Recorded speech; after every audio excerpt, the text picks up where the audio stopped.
booties for black girl nerds.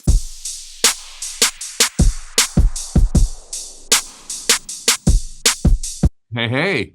Hey, Hello, how you. are you? Great. Good, good. Well, Lucy, I will start with you. The presence in this story is almost like another character. How would you say its influence helped shape your character's journey? I think the lack of awareness that Rebekah has in general, to like her daughter, her husband's needs, only kind of functioning for the future of her son, that really tells a lot about her rigidity and her inability to kind of open up and see the bigger picture, which is what the present sees. And I think when when a person's living their lives, they oftentimes don't zoom out to see what their behavior is and how it's causing corruption in other places. And so the present sees that, but she doesn't. And I think it's fascinating to watch a family unaware of how dysfunctional they are on a daily basis. Yeah, the scenes were so intense. I was really dialed in from one scene to the next as we dive into this story and follow this family on this journey. And for you, Chris, you know, uh, Chris is a part of a family that's been affected by something that's beyond their control. So, how did you explore his sense of urgency or helplessness as the events started to unfold? Well, I mean, the David Koepp script was so perfectly structured and gave us all more than enough information on how this family is being affected by tragedy in their life without over explaining it to the audience, without stuffing, exposition down their throat. And very quickly, you as an audience member or as a reader of this script, you realize that everybody in this family is dealing with grief in a different way, and so my job was to just deal with it in the way that the script told my character to deal with it, and to kind of stay out of the way of everybody else's process. A lot of drinking. A lot of drinking, you know.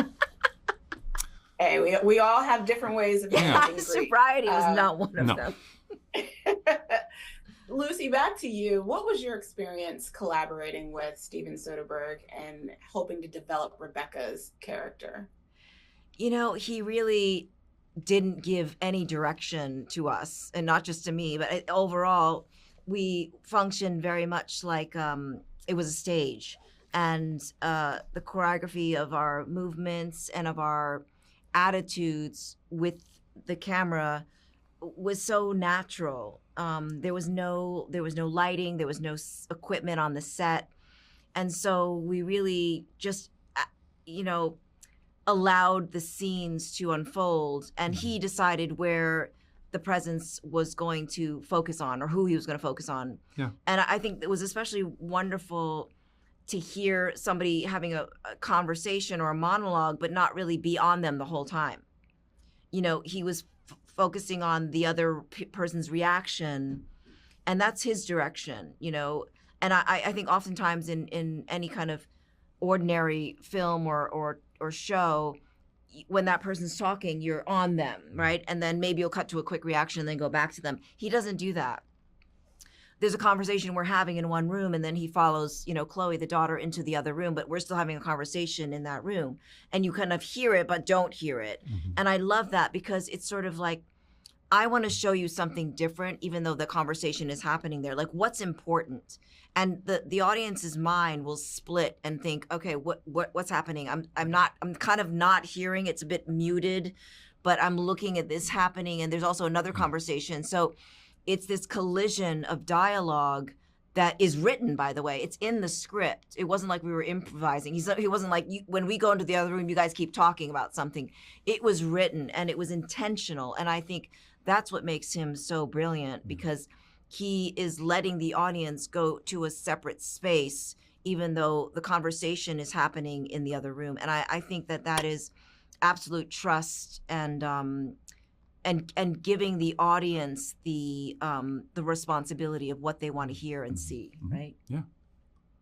Well, I look forward to the conversations around this film. It's definitely a film that sits with you. I saw this film a year ago at Sundance, and it still sticks with me. So thank you so much for taking the time to speak to Black Girl Nerds. I really appreciate the conversation. Thanks for talking. It's always a pleasure talking to you guys. Thanks so much for taking the time to speak with me. I appreciate it. Thank you. Thank Nice to you. meet you. Nice to meet you as well. You know, I saw this film at Sundance, and that's literally a year ago, and this film still sticks with me. I really, really enjoyed this. Callina, I'm going to start with you. Chloe is at the center of the presence's attention. How did you prepare for the emotional as well as the psychological intensity of this role? I think for me, prepping for Chloe, I did a lot of journaling.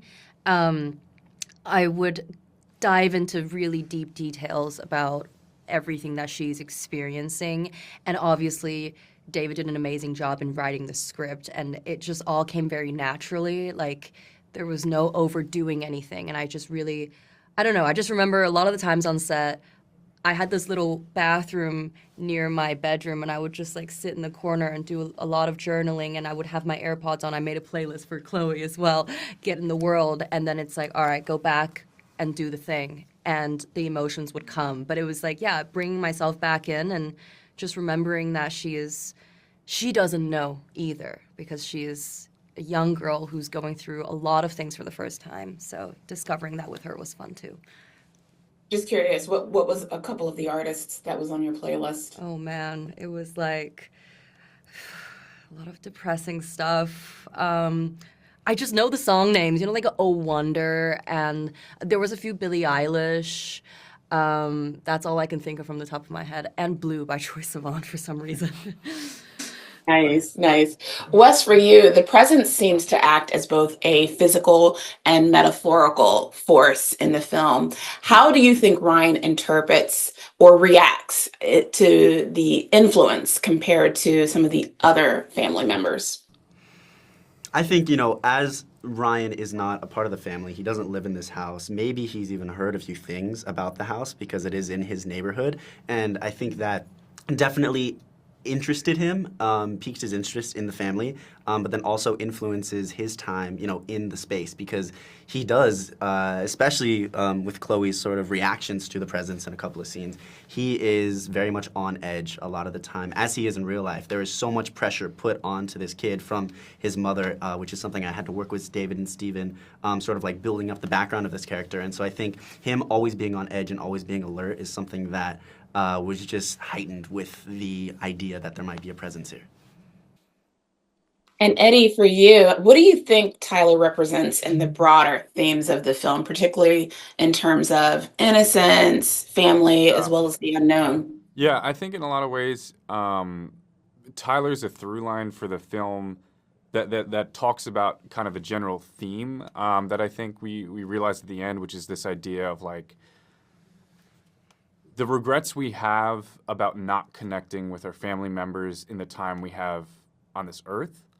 And it almost functions as a cautionary tale, I think, in a lot of ways, which he seems to be kind of the center of being unwilling to kind of develop his relationship with his siblings or his parents in a deeper, more like meaningful way as he gets older. Well, I absolutely enjoyed this film. Like I said, I saw it at Sundance. It was so intense. I love the way it was shot. And I'm so glad that it's going to be released nationwide so everybody else gets to see it. So thank you so much for taking the time to speak to Black Girl Nerds. I appreciate the conversation. Thank you so much. Thank you. Wonderful talking.